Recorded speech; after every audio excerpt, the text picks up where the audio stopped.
Hello Standard 9, your Arun sir going to teach biology chapter 14, the respiratory system, part 6. Dear children, in the previous video we discussed certain experiments and one part I have left, that is capacity of the lungs.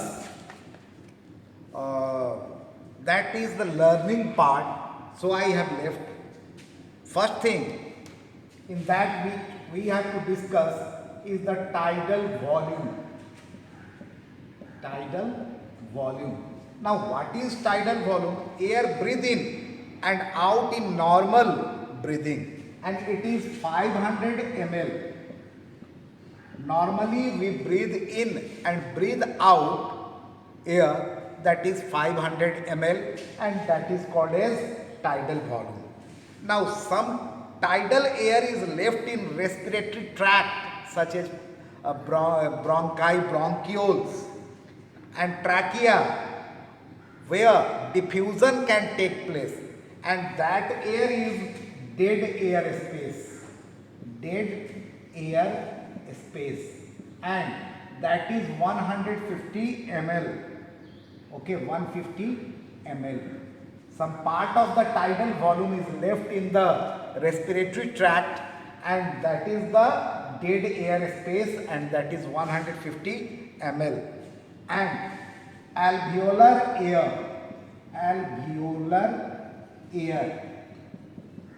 air which is left in the alveoli and air sacs, and that is 350 ml. So dear children, tidal volume, normally we breathe in and breathe out 500 ml of air, and that is the tidal volume.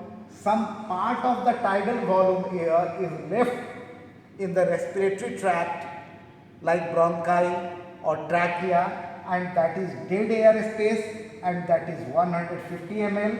And in alveoles or air sac, 350 ml air is left, and that is the alveolar air. So that part is clear. Next part which we have to discuss, and that is the inspiratory reserve volume. Try to understand. Inspiratory reserve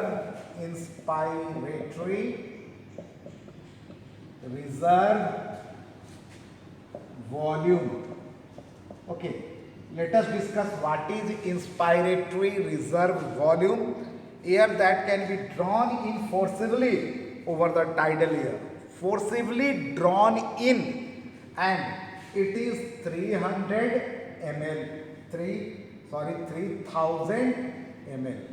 Forcibly we can suck air forcibly, that is 3000 ml, and that is inspiratory reserve volume. Inspiratory capacity.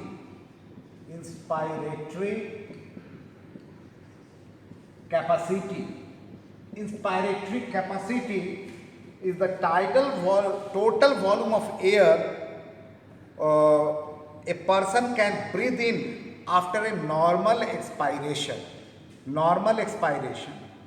and after that total volume of air, remove all the air, and now you can take in, that is the inspiratory volume, and it is 3500 ml. After breathing, the total volume of air you breathe out, and then you take, that is the inspiratory capacity. Yeah. Now expiratory reserve volume. Expiratory reserve volume. Try to understand. Inspiratory reserve volume and it is expiratory reserve volume. Air that can be forcibly expelled out after a normal expiration. Normal expiration, air is coming out.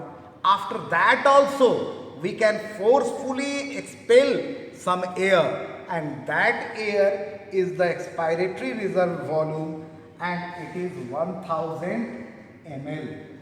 1000 ml. Next is vital capacity. Vital capacity.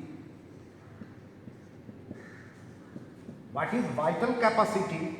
The volume of air that can be taken in and expelled out by maximum inspiration and expiration. That is 4500 ml. 4500 ml. It is vital capacity. Residual volume. This part is important. Some air is always left in lungs after forcibly breathing out. If we are breathing out, what do you think? That all the air from the lungs is taken out? No, some is left, and that volume of air is known as residual air and residual volume. And that air is 1500 ml. 1500 ml means the air which is left in the lungs, and total lung capacity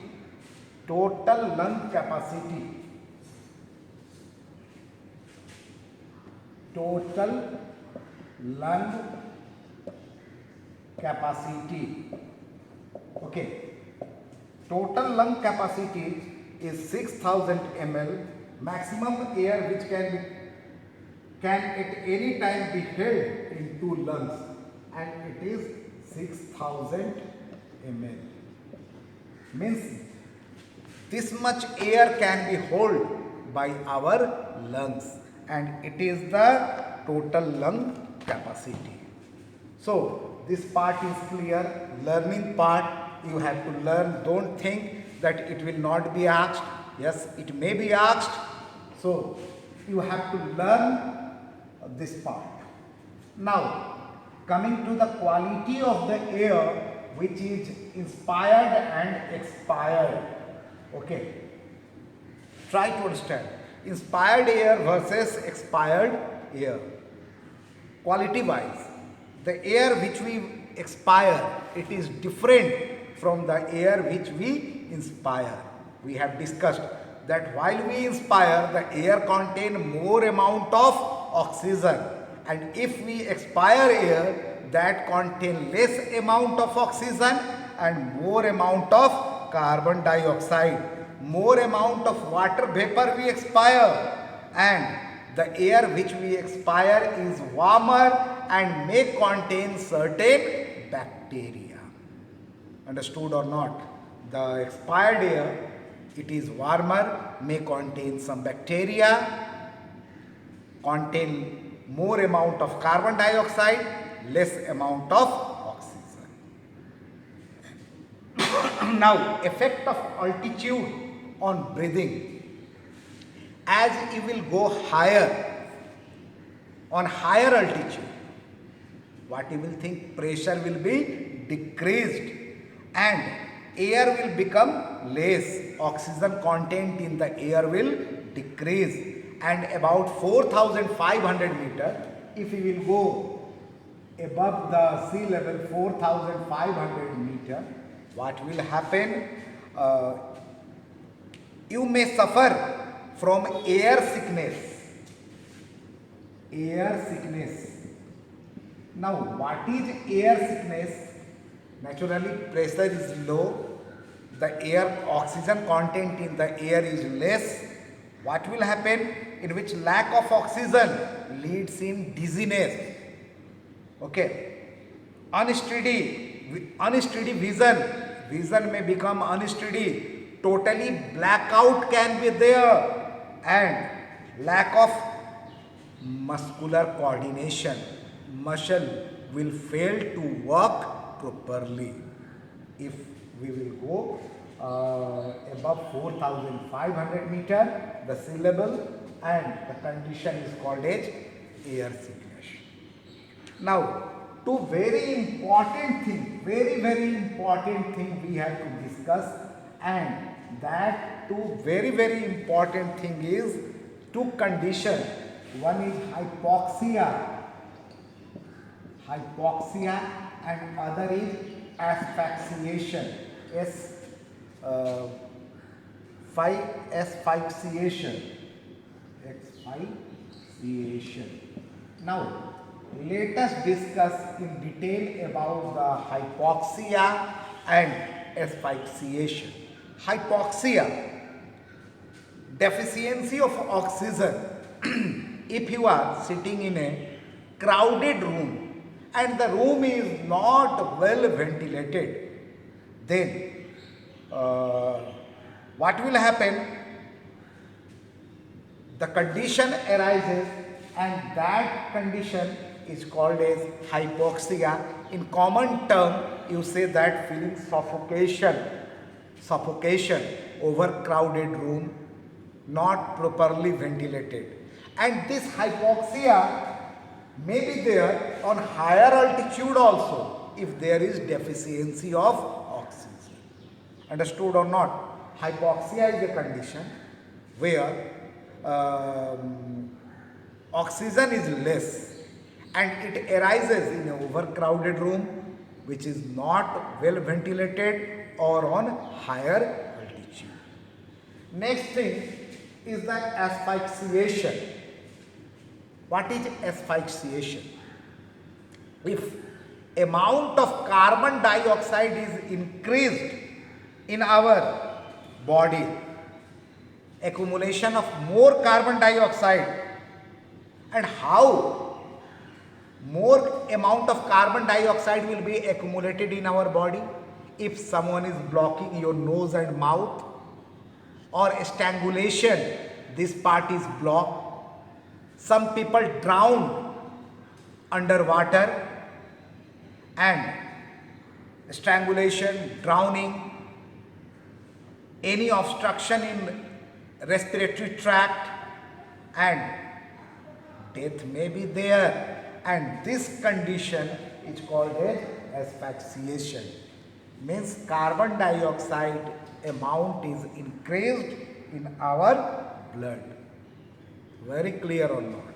So two conditions we discussed, and one is hypoxia and other is asphyxiation. So thus we finish the topic.